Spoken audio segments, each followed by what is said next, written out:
What's up guys, it's munclesonkey and welcome to another Slayer guide. We're getting close to getting finished with all of them, at least when it comes to Morvran. There's a couple more tasks that Curdle assigns that Morvran doesn't, but we'll see how it goes. And this Slayer guide is going to be about spiritual mages, which were a monster that was updated fairly recently. Not in the terms of how they work, but just their drops. And their drops now are pretty good, as you can see with that profit rating. 2.5 to 3.5 mil an hour. That's quite ridiculous, and that is guaranteed money. You're not relying off of some rare drop to actually make that much. You are making that much pretty much in alchable items and also notable items, so you can just pick them up and they fit right in your inventory, so that's really nice. The Slayer XP here is okay. It's about 130k an hour with a Steel Titan. If you are using more like tier 80 range and no Steel Titan, probably around 90k an hour, so the XP isn't amazing, but it's good enough to at least give this task some consideration. Also, the charms are fairly bad as you don't get any of them. Also, another thing to keep in mind is Morvran does not assign these, unfortunately. I wish he did, but these are only assignable by Curdle, so you can only use these if you are using her, if you don't have access to the Elf City or don't have the Slayer level for Morvran yet. So the gear setup for this task is really simple, and that's one of the type of tasks that I like, is where you don't have to think too hard about it. You can use either magic or range. Even though they're not weak to magic, magic works fairly well, but just make sure that you have at least a level 80 magic weapon, so the Chaotic Staff or Verus Wand in a book, or better if you do want to mage these, because otherwise you might have a few problems when you come to accuracy. So for magic, I mostly just wear the subjugation armor because it works fairly well, level 70 armor, not too difficult to come by. And for the range, I do have the Ascension crossbows there, but by no means do you need those. You can definitely use the level 80 range weapons such as Chaotic crossbows or Royal crossbow, as well as some of the lower level stuff like Black Salamander, Crystal bow, hand cannon, and it should work fairly well. They're very weak to range. Now for your inventory setup, all you need is range potions, some prayer potions to heal with soul split, or you can swap those out for food if you don't have access to those. In the lower right hand corner of my inventory, the item is called a spring cleaner. If you want, you can set it to crush the battle staff so that you don't have to deal with them. And this way, if you'd rather bring a Steel Titan, or if you just don't have access to a yak yet, you can still make profit on them. An additional option for you is to bring Alch runes, as these guys drop a ton of battle staffs, and they're not noted, not the noted battle staffs, but the actual elemental battle staffs, as well as some rune longswords, so you definitely want to Alch those if you don't have access to a yak or a spring cleaner.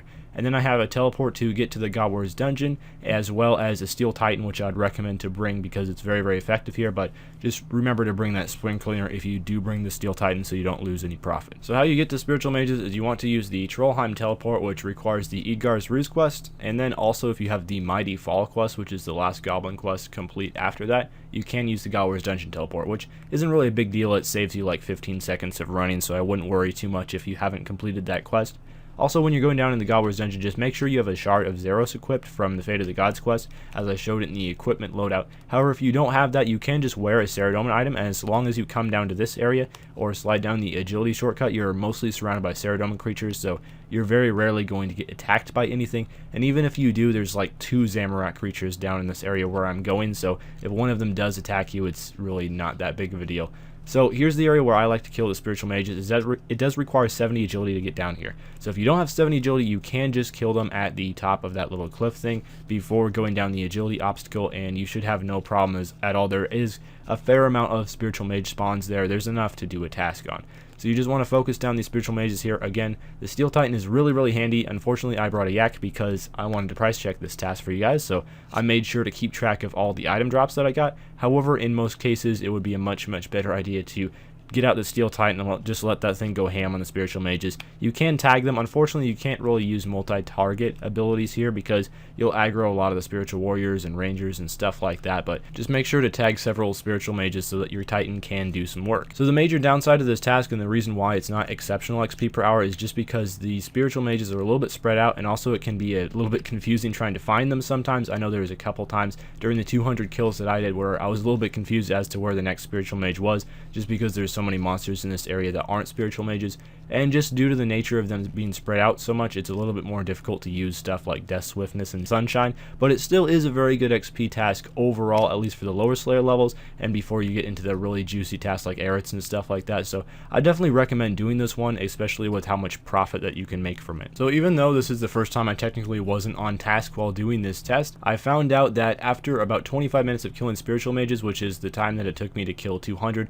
which is about a fairly average amount that you'd get from Curdle if you were to get assigned this as a task, I managed to get what would have amounted to 45.8k Slayer XP, which is pretty nice. That puts it at over 100k XP per hour, at least killing them the way I was, but if you were using a combat familiar, you could have killed them a little bit faster, as well as over 1.5 mil profit made, which is really good. That puts it well over 3 mil profit per hour, and all this stuff is just alchable stuff, and that doesn't even take into consideration if you get a Serenic scale drop or a whole bunch of dragon boots, which can just add to your profit. So this is definitely a task to get excited about if you're a little bit short on money, or maybe even a monster to camp if you are running out of ideas for stuff that you want to kill to make a bit of profit. So that's about all for this video. Thank you guys for watching. Make sure to check out the rest of my Slayer guides in the link on screen and in the description, and I'll see you tomorrow.